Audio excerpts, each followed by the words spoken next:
بسم اللہ الرحمن الرحیم۔ بسم اللہ الرحمن الرحیم۔ السلام علیکم ورحمۃ اللہ وبرکاتہ۔ عزیز طلبہ، آج التبیان فی علوم القرآن کا سبق نمبر 75 ہے، اور اس سبق کے اندر ہم علامہ زرقانی رحمہ اللہ تعالیٰ کا نقطہ نظر اور مشہور مفسرین صحابہ کرام رضوان اللہ تعالیٰ علیہم اجمعین کے بارے میں تفصیل پڑھیں گے۔ عزیز طلبہ، گزشتہ اسباق میں ہم نے تفسیر منقول یا تفسیر بالمأثور کی تفصیل پڑھی تھی کہ تفسیر بالمنقول کی کتنی اقسام ہیں۔ ان میں سے تفسیر القرآن بالقرآن اور تفسیر القرآن بالسنہ کہ جو ہے اس میں کسی قسم کا کوئی شک نہیں ہے اور نہ ہی کسی کا کوئی اختلاف ہے۔ البتہ جو تیسری قسم تھی تفسیر معصور کی یا تفسیر بالمعصور یا تفسیر منقول کی، تفسیر الصحابہ او التابعین، اس کے متعلق ہم نے اس کے ذوف کے کچھ اسباب پڑھے تھے۔ تو علامہ زرقانی رحمہ اللہ تعالیٰ فرماتے ہیں تفسیر بالمعصور کے متعلق کہ اس کی دو قسمیں ہیں۔ ایک تو وہ قسم ہے کہ اس کی صحت اور قبولیت میں دلائل کثیر ہوں، کثرت سے دلائل اس کی صحت اور قبولیت میں موجود ہوں، تو ایسی تفسیر بالمعصور کا رد کرنا کسی طرح بھی جائز نہیں ہے اور کسی کے لیے بھی مناسب نہیں ہے، اور نہ ہی اس کے ساتھ غفلت برتنا جائز ہے۔ بلکہ یہ جو تفسیر کی قسم ہے یہ قرآن کریم سے ہدایت پانے کے اسباب میں سے ایک قوی سبب ہے، تو لہٰذا یہ جو تفسیر ہے جس کی صحت اور قبولیت میں دلائل کثیرہ موجود ہوں تو اس میں کسی قسم کا کوئی اختلاف نہیں ہے۔ دوسری قسم علامہ زرقانی رحمہ اللہ فرماتے ہیں کہ وہ ہے جو تفسیر مذکورہ بالا اسباب میں سے کسی سبب یا کسی دوسری وجہ سے صحیح نہ ہو۔ مذکورہ بالا اسباب سے مراد ہم نے وہ 4 وجوہات جو گزشتہ سبق میں پڑھی تھی تفسیر بالمعصور میں ذوف کے سرایت کر جانے کی، وہ مراد ہیں کہ ان اسباب میں سے کوئی سبب پایا جائے یا کسی دوسری وجہ سے وہ جو ہے وہ صحیح نہ ہو، تو ایسی تفسیر کا رد کرنا ضروری ہے اور اس میں منہمک ہونا اور اس کو قبول کرنا کسی طرح بھی جائز نہیں ہے۔ بہت سارے محتاط مفسرین جب کسی روایت کو نقل کرتے ہیں تو اس کی صحت کی تحقیق کرتے ہیں، اور ان میں سے جو غلط یا ضعیف ہو انہیں جو ہے وہ اس کے اوپر وہ حکم بھی لگاتے ہیں کہ یہ اس کی نشاندہی کر دیتے ہیں کہ یہ جو ہے ضعیف ہے یا جو ہے وہ غلط ہے، جیسا کہ علامہ ابن کثیر رحمہ اللہ تعالیٰ۔ تو لہٰذا یہ جو دوسری قسم ہے جس میں کسی وجہ سے جو ہے وہ صحت اس کی خراب ہو گئی، تو ایسی روایت کا قبول کرنا جائز نہیں ہے اور نہ ہی اس تفسیر میں منہمک ہونا جائز ہے، اس کو رد کرنا ضروری ہے۔ مشہور مفسرین صحابہ کرام، علامہ سیوطی رحمہ اللہ تعالیٰ نے اپنی کتاب الاتقان فی علوم القرآن میں یہ ذکر کیا ہے کہ تفسیر میں 10 صحابہ کرام بہت مشہور ہوئے۔ خلفائے اربعہ حضرت ابوبکر، حضرت عمر، حضرت عثمان، حضرت علی رضوان اللہ تعالیٰ علیہم اجمعین، اور اسی طرح حضرت ابن مسعود، حضرت ابن عباس، حضرت ابی بن کعب، زید بن ثابت، ابو موسیٰ اشعری، عبداللہ بن زبیر رضوان اللہ تعالیٰ علیہم اجمعین، یہ 10 حضرات جو ہیں یہ تفسیر میں جو ہے وہ بہت مشہور ہوئے، ان سے قرآن کریم کی تفسیری روایات منقول ہیں۔ لیکن ان میں جو خلفائے اربعہ ہیں ان میں سب سے زیادہ حضرت علی سے روایات منقول ہیں اور باقی 3 حضرات سے روایات بہت کم منقول ہیں۔ حضرت علی رضی اللہ تعالیٰ عنہ سے روایات زیادہ منقول ہیں اور باقی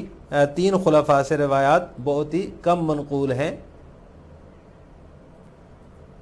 تو اس کی وجہ کیا ہے کہ حضرت علی رضی اللہ تعالیٰ عنہ سے روایات زیادہ ہیں اور باقی 3 خلفاء سے کم ہیں؟ تو ان کی جو ہے وہ اس کی 2 وجوہات ہیں۔ نمبر 1 یہ ہے کہ ان کی خلافت کا زمانہ کم تھا اور ان کی وفات پہلے ہو گئی تھی، اس میں ان کی زمانہ خلافت میں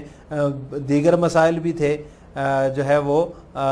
صحابہ کرام کی کثرت موجود تھی اور جو ہے وہ زمانہ بھی بہت کم ملا اور دیگر مسائل سے وہ جو ہے وہ نمٹتے رہے، اس طرف ان کی توجہ نہیں کی، اس وجہ سے ان کی طرف سے جو منقول روایات ہیں وہ بہت ہی کم ہیں۔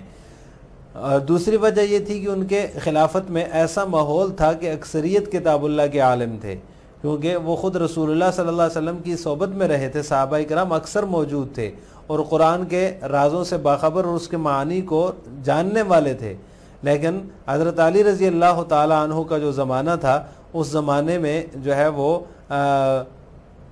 حضرت علی رضی اللہ تعالیٰ عنہ کے زمانے میں اسلام بہت زیادہ پھیل گیا تھا، بہت سارے عجمی لوگ بھی جو ہے وہ دین میں داخل ہو گئے تھے، صحابہ کی جو نئی نسل تھی، جو اولادیں تھیں صحابہ کی، وہ پروان چڑھ رہی تھی، ان کو مطالعے اور اس کے رازوں اور حکمتوں کو سمجھنے کی ضرورت تھی۔ تو اس وجہ سے حضرت علی رضی اللہ تعالیٰ عنہ نے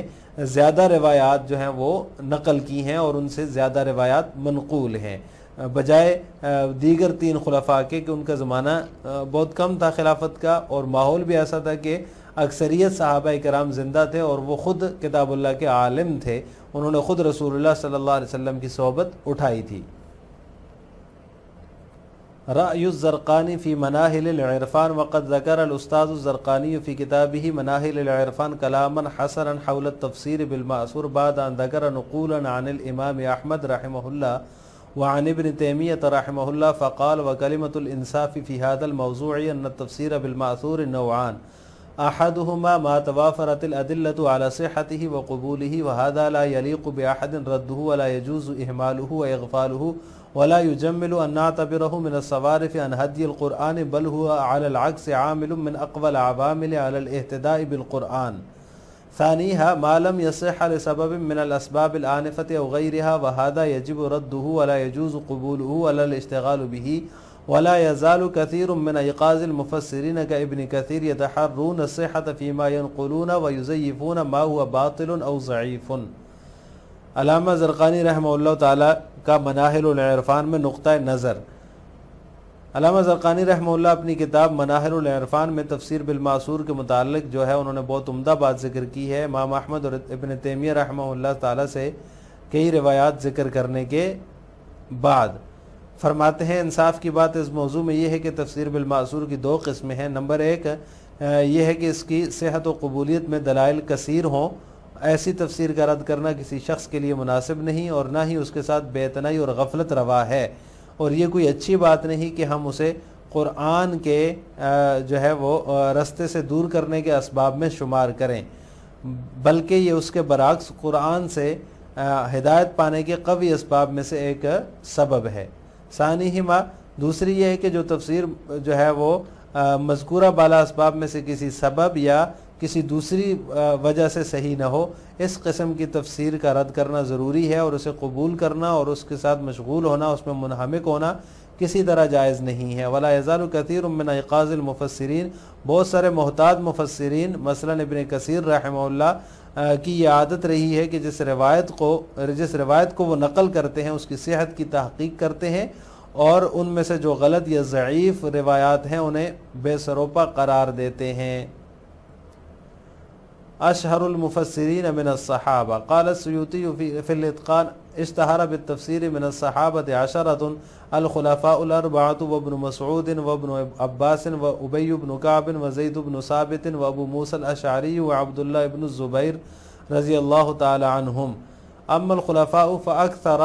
من روی عنہ فهم علی بن ابی طالب کرم اللہ وجہہ، والروایت عن الثلاثة قلیلة جدا وكأن السبب في ذلك تقدم وفاتهم۔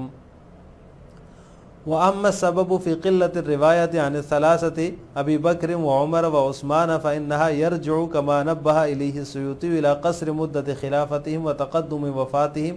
ومن ناحية أخرى فإنهم قد عاشوا في وسط أغلب أهله كانوا علماء بكتاب الله لأنهم صاحب الرسول صلى الله عليه وسلم، فكانوا واقفين على أسرار التنزيل عارفین بمعانیہ واحکامہ۔ اما علی رضی اللہ تعالی عنہ فقد عاش بعد الخلفاء الثلاثة في وقت اتسعت فيه رقعة الاسلام،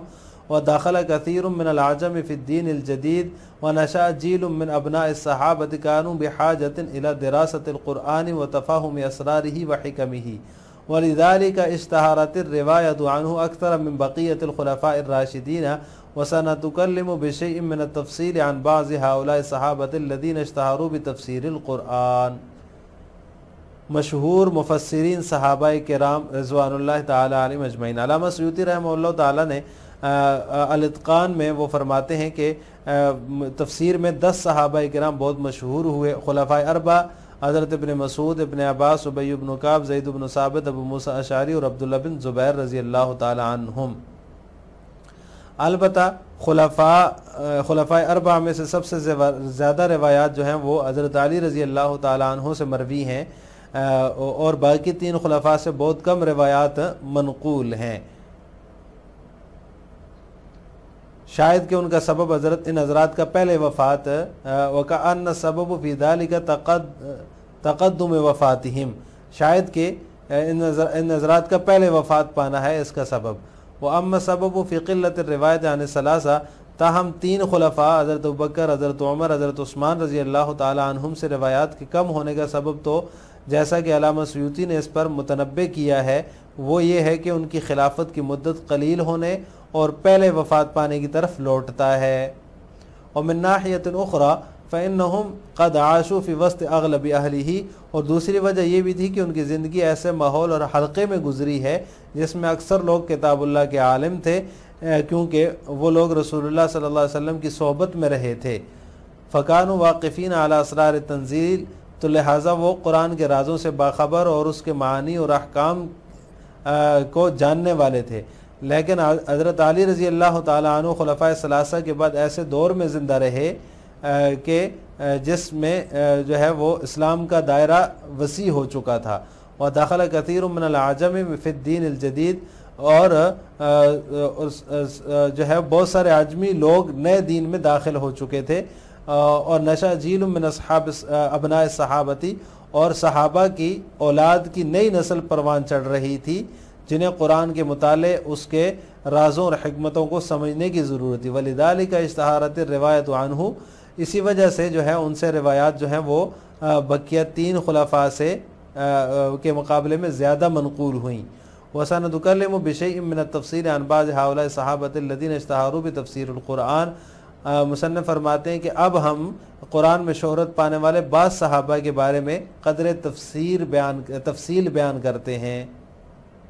وَسَنَتُكَلِّمُ بِشَيْءٍ مِّنَ التَّفْصِيلِ، قدر تفصیل بیان کرتے ہیں۔